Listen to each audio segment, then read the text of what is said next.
warahmatullahi wabarakatuh. Alhamdulillahilladzi an'ama alaina wa 'alan nasi ajma'in. Wassalatu wassalamu ala sayyidina Muhammad sallallahu alaihi wasallam wa ala alihi wa ashabihi wa man tabi'ahum bi ihsanin ila yaumiddin. Qala Allah Ta'ala fi kitabihil karim wa huwa asdaqul qailin. A'udzu billah bismillahirrahmanirrahim. Ya ayyuhallazina amanu tubu ilallahi taubatan nasuha. Wa qala Rasulullah sallallahu alaihi wasallam at-taibu minadz dzambi kaman la dzambalah. Shadaqa Rasulullah sallallahu alaihi wasallam. Jamaah kaum muslimin yang berbahagia, yang dimuliakan oleh Allah Subhanahu wa taala. Insyaallah pada kesempatan kali ini kita akan membahas tentang begitu pentingnya kita bertobat kepada Allah Subhanahu wa taala, karena kita tidak terlepas yang namanya berbuat salah, berbuat dosa maksiat kepada Allah Subhanahu wa taala. Bahkan yang lebih bahaya yaitu zalim terhadap sesama manusia. Yang mana Allah Subhanahu wa taala menciptakan kita, memberikan kita pendengaran, penglihatan, hati, tangan, kaki, la'allakum tashkurun, kata Allah, agar kalian mensyukurinya, bersyukur kepada Allah Subhanahu wa taala. Tetapi amanah yang Allah berikan kepada kita, kadang kita lupa atau memang sengaja melanggarnya. Nauzubillah. Tangan, kaki, penglihatan, semuanya kita gunakan yang bukan pada tempatnya, yang mana nikmat besar sekali semua yang Allah berikan.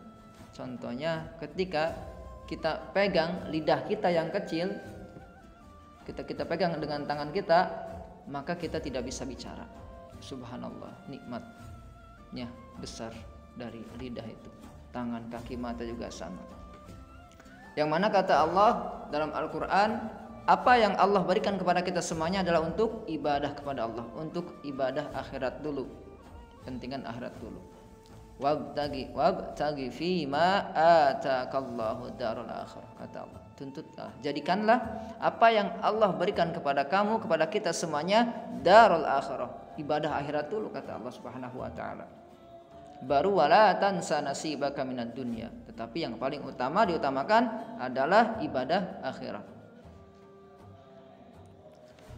Sebagaimana kita mendengarkan para khatib Jumat berkata dalam firman Allah Subhanahu wa taala, Allah berfirman yaitu wala tamutunna illa wa antum muslimun, kata Allah Subhanahu wa taala, janganlah kalian meninggal kecuali meninggal dalam keadaan muslim, pasrah kepada Allah Subhanahu wa taala, Islam, dalam keagamaan agama Islam, dalam keadaan muslim. Berarti tidak secara langsung di sini Allah Subhanahu wa taala menyuruh kita untuk beramal akhirat. Didahulukan, diutamakan. Karena kata Allah, janganlah kalian meninggal kecuali kalian meninggal dalam keadaan pasrah kepada Allah, muslim, dalam keadaan sebagai menjadi orang muslim. Untuk menjadi orang muslim dan mati yang husnul khatimah, berarti kita disuruh untuk melakukan ibadah akhirat dulu. Oleh karena itu, marilah di bulan Ramadan ini, bulan penuh ampunan Allah Subhanahu wa taala, bulan yang mana di dalamnya ibadah-ibadah pahalanya dilipat gandakan. Maka dari itu, marilah kita perbanyak beristighfar kepada Allah, memohon ampun kepada Allah Subhanahu wa taala, sebagaimana Rasulullah SAW beliau bersabda, saya beristighfar kepada Allah Subhanahu wa taala, bertobat kepada Allah Subhanahu wa taala fil yaum, pada setiap harinya, sab'ina marrah, 70 kali. Ada yang meriwayatkan 100 kali.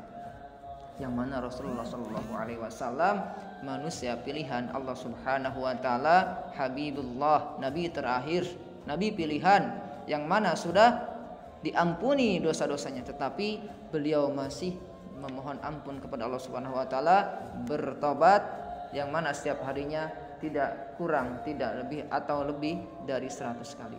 Kita yang hamba Allah Subhanahu wa taala yang banyak dosa, yang setiap harinya ghibah, dengki atau yang lainnya, tapi kita lupa bahwa ada dasar yang harus kita laksanakan, yaitu taubat kita kepada Allah, istighfar kita kepada Allah Subhanahu wa taala.